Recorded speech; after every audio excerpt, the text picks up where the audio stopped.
Hey guys, it's Amber. So it's been a hot minute since I've done an anti-haul, so I thought that'd be fun to do for today's video. So if you guys are new to my channel, or if you don't remember, my anti-haul videos are in no way a bash against a company or a particular brand. I'm not saying that it's not great. I'm just saying these are things that are coming out. These are new releases that I don't necessarily need to own because I have this other thing that I can use instead. I like to take something from my collection and kind of compare it. Of course, they're not going to be dupes. They're not going to be exact. The formula is not going to be the same, but it's just like a general idea. Like, hey, you can get a similar look from this, or you could use these multiple palettes together instead of buying that, and just kind of a way to look at your collection, making sure you're getting use out of everything that you have before you buy something else. So that's basically the gist of what I'm doing today. All right, so the first product is the Faced Clover. This is the Sun Puppy Bronze. I mean, it's really cute, but I feel like it's like even more juvenile than Too Faced already is. And at $32, I'm not sure what 12, 13, 14-year-olds are going to be having $32 to spend on this kind of product. And I feel like there's different shades, like different tones, but like the darkest shade's only like in the eyeballs. So really it's only good for one shade. I don't think they brought out several different tones for multiple skin tones. So it's cute, but it is kind of gimmicky. It's something I'm going to pass on. I have plenty of bronzers. Like, I don't even need to show a bronzer because it's a bronzer, okay?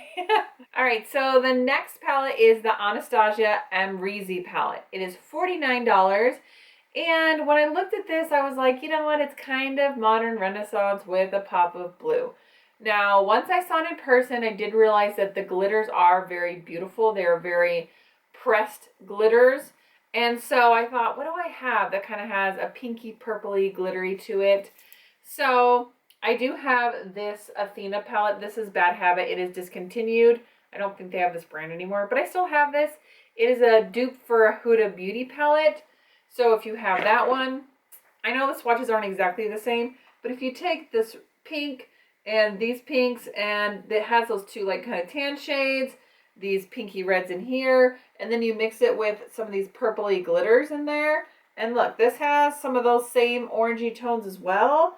I'm like, I think I can get a really similar look. I actually would like to try a tutorial using these and see if I can come close.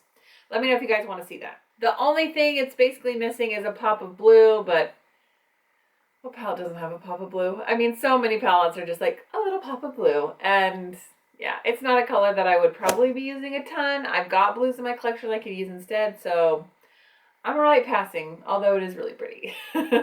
Next is Dominique Cosmetics. This is the Latte 2 palette. It is $42. Now, I will say that of all the palettes, if you're going to purchase one, this one has a great cause because they give $2 of every palette that they sell to St. Jude's. So big props to them for doing that. That is amazing. I really want to emphasize that point, and it's in no way like dissing her brand or anything.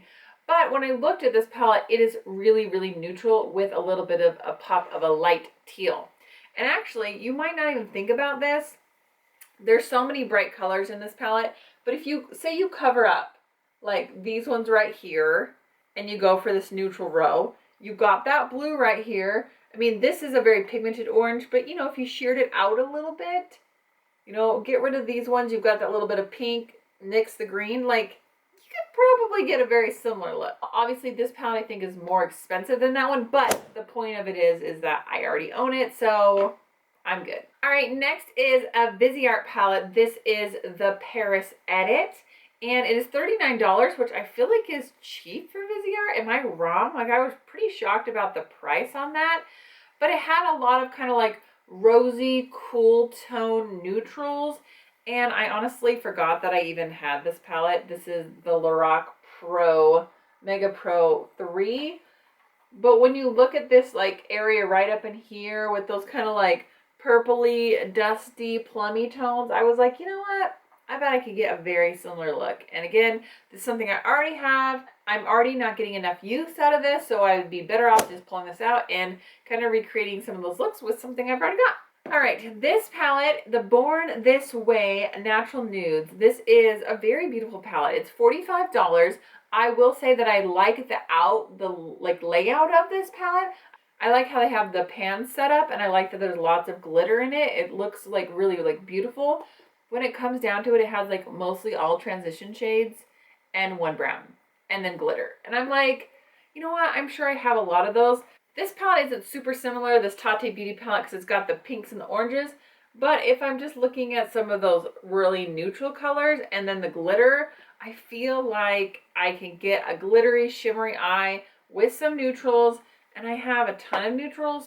So I definitely don't think it's going to be something I'm going to spend my money on. I think it's going to be a pass for me. All right. Jaclyn Hill Morphe ×2. Oh my goodness, so much to be said about this palette. Regardless of how you feel about Jaclyn Hill, how you feel about her launches, how you feel about anything, it's a pretty palette. It's got a lot of pink and purple, and honestly, I was like, I actually am a fan of pinks and purples. I do like the color story in this. I do feel like it's different than her first palette.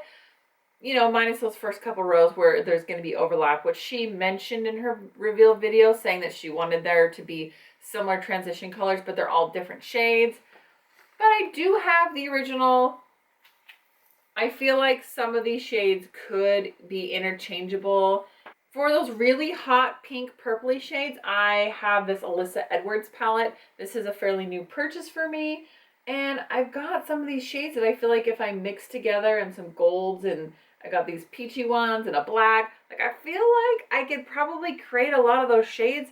A lot of the pink shades were just like slightly coral or slightly more pink. And I'm like, you know what? I probably could play around and get a similar look using this palette and this palette together. Are they going to be exact dupes? No. Are they going to have the exact same texture and shades? No. But can I pull more pinky purple out of my collection and use a little bit more? Definitely. All right, the Jeffree Star Bloodlust palette. This one is also very purple. This one's coming in at $54. I know Jeffree Star is a little bit more high-end-ish, like more expensive palettes compared to Morphe, but a lot of purples. And I do have his mini controversy palette, the collaboration with Shane Dawson. Obviously, this is like 2 purples versus like a whole palette of purples. I really like these shades. They're both matte. I've got this burgundy one. I've got the kind of creamy shade. I feel like I've kind of got a taste for Jeffree Star purples, and I don't feel like I really need to add more. And again, like I mentioned earlier, I have this whole purple palette here where if I want purples, I can reach for. So it's not going to be something that I'm lusting over. Alrighty, so next is the Wet n Wild Jungle Rock. So this is a Bretman Rock collaboration, and I'm not really a fan of his. I don't ever watch any of his stuff. I don't know really anything about him, but it is got a lot of brights in it. I don't know if there's a price yet. If there's been a price release, I will put it down here. But I was looking through all my palettes trying to find my dupes or, you know, similar items I could use, and I came across this Coastal Scents palette, and I was like, did you look at my palette? Because like, this looks almost exactly the same. I was like, pink, purple, greens, neutrals. They look so stinking similar. I was like, wow, I have not used this palette in forever. Good reason to get it out and use it again. It's fun to watch tutorials and have the same palette as the person has, but it's also kind of fun just to get inspo and just use what you got. All right, last but not least is the Natasha De Nonna Love Palette. Now, I know that her formula is supposed to be superior, so I can't attest to these being similar in that way at all. When I think about a love palette, I think about warm red, pinky, burgundy tones. I think about my Naked Cherry. So it doesn't have like a bright red, but it's got that kind of peachy, it's got this burgundy, it's got some dark shades, and I feel like the ones it doesn't have, I could substitute from other palettes. This gives me that romantic Valentine's Day vibes that palette gave me. And for $65, I got this one, I think, for 40% off at Ulta. It went on sale a couple of weeks ago, or maybe it was in December, I don't remember.